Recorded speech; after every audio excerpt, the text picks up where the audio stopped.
So this is my friend Nima, and he is one of the youth that is doing Book 5 in my home with my sons and a couple of other young people.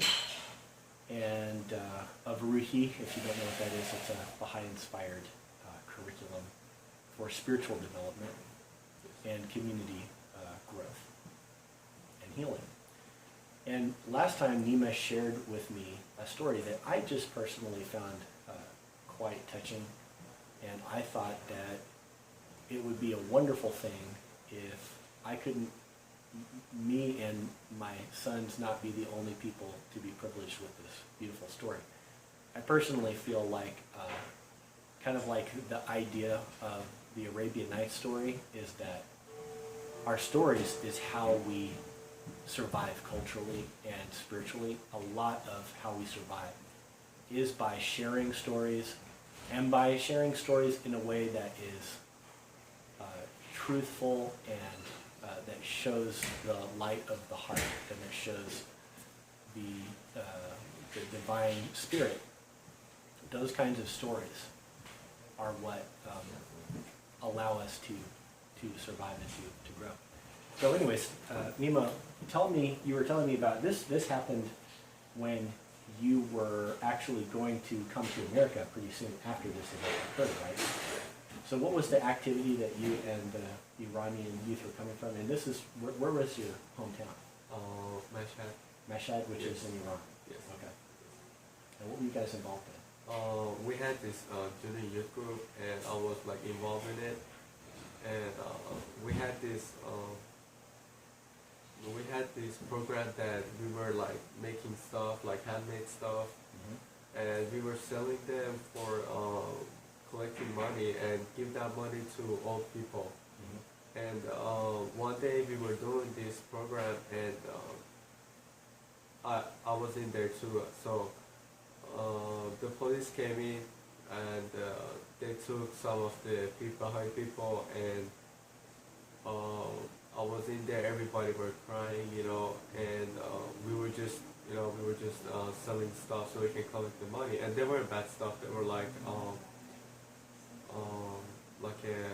wood handcraft, stuff.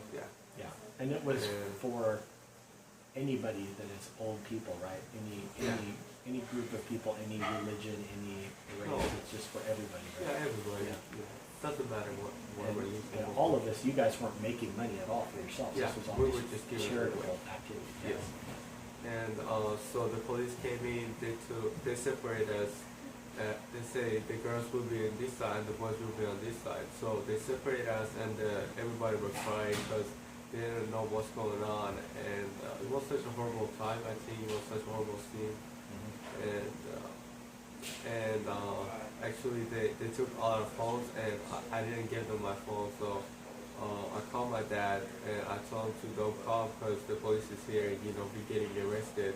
But anyway, he came because he loved me a lot and he cares for me. So that's the reason he came. And this was like about a week ago before we came to America. Yeah. So were you worried that because of this trouble, maybe they would prevent you from coming to America? Were you worried about that? No. I would have. No, because we actually got the tickets before this thing happened. Because we got it a month or 2 months before. So it was a minor incident. It was not a big issue. Yeah. But still very strange for some teenagers. Yeah. Were you all Baha'i in this youth group? No. No. We were Muslim, Baha'i, Christian people. Yeah. It was mixed, And so then why did the police come? What was the law that you were supposedly breaking? I think it's because Baha'i people shouldn't be in Iran. They don't like it.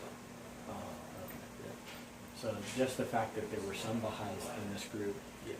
and the fact that you guys were selling something, Yeah. and so they decided to Yeah. Because come in. the way they think about us is about this program was like that we collect money and we spend it for ourselves, which is absolutely wrong. And That's not I what think you were that's- doing. Actually, Yeah, that's not what that we- should be okay, right? But I guess Baha'is are not allowed to make money in Iran or something? What is that rule? They're not allowed to sell things to make money? No, they actually can, but they're not supposed to be educated a lot. Like if you go to high school, that's it. You can go any much higher. You can go You're to permitted to go to college. yeah. You can go to college. You can get a doctorate, I see. and then you know. So yeah, there was actually no legal reason for them Yes. to come and break up this activity. They just didn't like to see it. yeah. Actually, they just didn't. There is actually some laws for us not having this activity.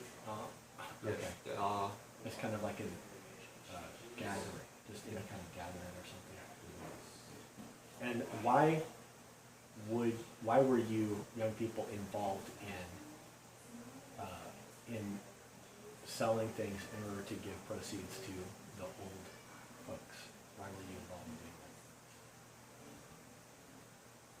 that? I think it's because we love to help the world as Baha'i.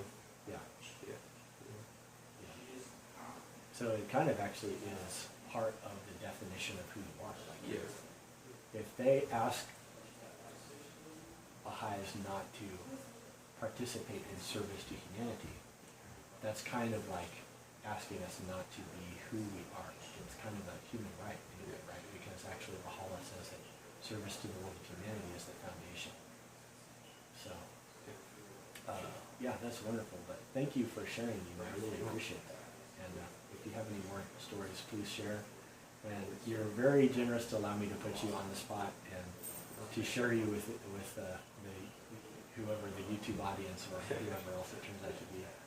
But it's a great privilege to have the Iranian youth participate in my life, and live in Brentwood is just there's a lot of Iranian Baha'is here, so I feel very privileged. It's wonderful. I mean, I hear all kinds of colorful stories, heroic stories, many sad stories. You probably have a bag full of all kinds of different stories like that.